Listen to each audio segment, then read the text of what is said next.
सरस्वती का इकलौता बेटा था सोहम। सोहम कपड़े की फैक्ट्री में काम करता था। थोड़े दिनों के बाद सोहम और उसकी बहू को सरस्वती बोझ लगने लगी थी। एक रोटी और देना, बहुत भूख लग रही है। एक रोटी क्या, पूरे आटे की बोरी ही लेकर दे देती हूँ आपको। पूरा दिन खाना खाना और खाना, कुछ तो काम है नहीं आपको? ऐसा तो नहीं है बहू, मेरे से जितना बन पड़ता है उतना तो मैं करती ही हूं। कुछ नहीं करती आप, सिर्फ मुफ्त की रोटी तोड़ती है। सरस्वती की आवाज सुनकर सोहम भी वहां आ गया। अरे क्या हो गया शीतल, क्यों तुम मां पर इतना भड़क रही हो? अब भड़को नहीं तो क्या आरती उतारो तुम्हारी मां की? इन्हें पता है कि तुम अच्छे से पैसे कमा नहीं रहे हो, लेकिन फिर भी तुम्हारी मां है कि पूरे दिन सिर्फ रोटी ही मांगती रहती है। कभी ये खिलाओ, कभी वो खिलाओ। अरे मैं कोई नौकरानी हूं क्या? अरे मां को भूख लगेगी तो रोटी तो मांगेगी ना। देखो जी, तुम अपनी मां की तरफदारी करना बंद करो। मुझसे अब ये सब नहीं होता। या तो तुम अपनी मां को घर से निकालो या मैं चली अपनी माई के। सोहम बहुत ही भला आदमी था। उसने अपनी बीवी की बातों में आकर अपनी बूढ़ी मां को घर से बाहर निकाल दिया। बेटा, मुझे इस तरह घर से ना निकाल, अब मैं कहां जाऊंगी? मां उसके आगे बहुत रोई, लेकिन उसने अपना दरवाजा नहीं खोला। जब भी मां पर संकट आता था तब मां पूरी श्रद्धा से कहती है, हे कान्हा, पहले आप अपनी सेहत का ख्याल रखना, फिर हमारे संकट को दूर करना।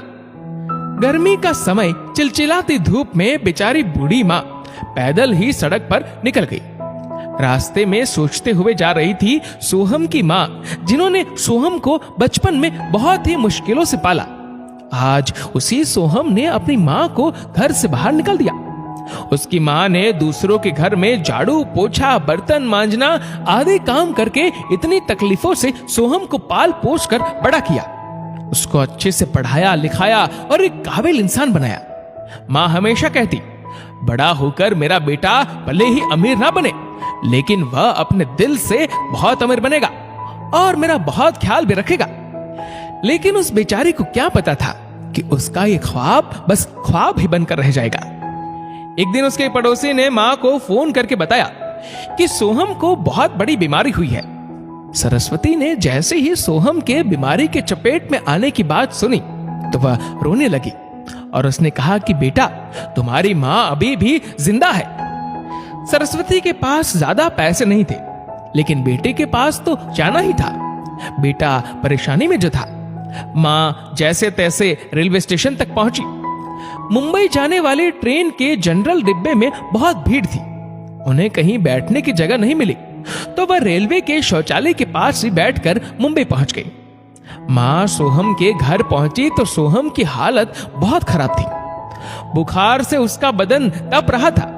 उसने तुरंत पानी की पट्टी उसके सिर पर लगाई और बहू के बारे में पूछा तो सोहम रोते हुए अपनी मां से बोलने लगा, मां, मेरी बीमारी को देखकर शीतल उसी दिन मुझे छोड़कर अपने मायके चली गई। उसने भी मेरी कोई मदद नहीं की। मुझे कुछ हो तो नहीं जाएगा ना? मैं तुझे कुछ नहीं होने दूंगी। मां के प्यार के आगे बड़ी से बड़ी बीमारी अपना दम तोड़ देती है। मां किसी तरह बेटे को लेकर पास के एक अस्पताल में पहुंची। अस्पताल में बहुत ही भीड़ थी, लेकिन मां ने डॉक्टर के पांव पकड़कर किसी भी तरह बेटे को एडमिट कराया। मां ने सोहम की बहुत सेवा की। आखिरकार उसकी कठिन तपस्या के बाद सोहम स्वस्थ होकर घर वापस लौट आया। उसके अस्पताल से वापस लौटने के एक सप्ताह बाद सोहम की पत्नी वापस आ गई और फिर पत्नी ने सोहम से कहा, तुम अपनी मां को घर से निकालो या मैं चली अपने मायके। उस वक्त सोहम कुछ नहीं बोला। उसकी पत्नी जब किसी काम के लिए बाहर गई थी तब सोहम ने अपनी मां से कहा, मां, मैं शीतल से बहुत परेशान हो गया हूं। शीतल हमेशा मुझे कहती है कि या तो मैं चली जाऊं या तो तुम अपनी मां को घर से निकाल दो। मैं क्या करूं मां? मैं आपसे अलग नहीं होना चाहता। ये सुनकर सरस्वती कहती है, बेटा, ये दिन सबको देखना पड़ता है। अगर मेरी वजह से मेरी बहू तुम्हारे साथ अच्छे से रहती है तो मैं ही चली जाती हूं। नहीं मां, तुम नहीं जाओगी। बेटा मां की ये बात सुनकर रोए जा रहा था। बेटे ने मां को रोकने की बहुत कोशिश की, लेकिन मां नहीं रुकी। क्योंकि माँ बेटे के बारे में ही सोचती रही कि अगर मेरी वजह से मेरे बेटे की जिंदगी बर्बाद हो जाए तो मेरा माँ होने का कोई अर्थ नहीं है। माँ ने कहा कि बेटा तू रो मत, मैं हमेशा तुम्हें अपने हृदय से याद करूंगी।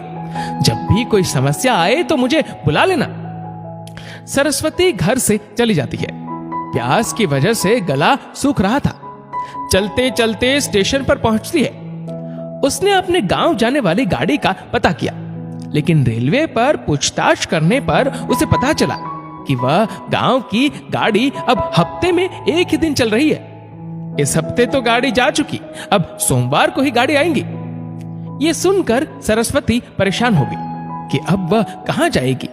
उन्हें भूख भी लग रही थी, लेकिन उनके पास ना तो पैसे थे और ना ही खाने की कोई चीज। पास में नल जरूर था। उन्होंने उठकर पानी पिया और सो गई। सुबह जब उसकी नींद खुली तो देखा एक टिकट चेक करने वाला उनकी तरफ आ रहा था। उनके दिल की धड़कन बढ़ने लगी। उसे समझ नहीं आ रहा था कि वह कहां से टिकट दिखाएंगी, लेकिन टिकट चेकर उनके पास नहीं आया। सरस्वती ने 2 दिन से कुछ खाया नहीं था। उन्हें समझ नहीं आ रहा था कि वह कैसे खाना खाए। वह अपने मृत पति को याद करने लगती है। देख रहे हैं आप, आपके बिना क्या हालत हो गई है मेरी। आपको इस तरह मुझे छोड़कर नहीं जाना चाहिए था। काश मैं आपसे पूछ पाती कि किसके भरोसे आप मुझे छोड़कर चले गए हैं। हे कान्हा, पहले आप अपनी सेहत का ख्याल रखना, फिर हमारे संकट को दूर करना। तभी टिकट चेकर की नजर सरस्वती पर गई। टिकट चेकर को उनकी तरफ आते देख सरस्वती घबराने लगी और टिकट चेकर को कहा, मेरे पास टिकट तो नहीं है बेटा, मैं बहुत परेशानी में हूं। टिकट के लिए तुम मुझे पुलिस के हवाले मत करना। सरस्वती ने अपनी सारी आप बीती बताई। उसकी आप बीती सुनकर टिकट चेकर की आंखों में आंसू आ गए। उसने कहा, जानती है माँ जी, मैं अनाथ हूं। अनाथ आश्रम में रहकर ही पढ़ाई लिखाई की और फिर नौकरी पाई। मैंने अपनी जिंदगी में बहुत कमियां देखी है। आज नौकरी करता हूं तो शायद उन कमियों को भी पूरा कर लूं, लेकिन माँ बाप की कमी मैं कभी पूरा नहीं कर सकता।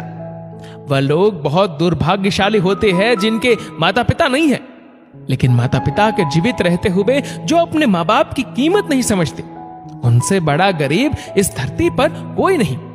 माता जी, मैंने अपना जीवन बिना माँ और उसकी ममता के काटा है। कृपया कर उस कमी को अब पूरी कर दे। आप मेरे साथ मेरे घर चले। टिकट चेकर की बात सुनकर सरस्वती की आंखों में आंसू आ गए। सरस्वती ने रूंधे कंठ से कहा कि हे कान्हा, आपकी लीला अपरंपार है। ईश्वर सर्वशक्तिमान है। परमात्मा के बंदो, उससे लौ लगाकर तो देखो। जहां जाकर इंसान बेबस हो जाता है, वहां से उसकी परम कृपा शुरू होती है। सरस्वती सोचने लगी कि एक उसका बेटा है जिसे अपने बहू की वजह से मुझे छोड़ना पड़ा, और एक ये अनाथ है जो उसे घर चलने को कह रहा है। सरस्वती ने अनाथ बच्चे को बहुत मना किया, लेकिन वह उसके सामने हार गई, क्योंकि अनाथ बच्चे ने मां की ममता नहीं देखी थी। वह उसे अपने घर ले आया। उसे मां मिल गई और सरस्वती को अपना बेटा। यही होती है भगवान श्री कृष्ण की लीला। दोस्तों, इस वीडियो को लेकर आपकी क्या राय है, नीचे कमेंट करके जरूर बताएगा। और अगर आपको वीडियो अच्छा लगा हो तो इस वीडियो को लाइक करेगा, शेयर करेगा ज्यादा से ज्यादा लोगों तक। और ऐसे ही और भी इंस्पिरेशनल वीडियोस के लिए सब्सक्राइब करें हमारे यूट्यूब चैनल को और फेसबुक पर फॉलो करें हमारे पेज को। धन्यवाद।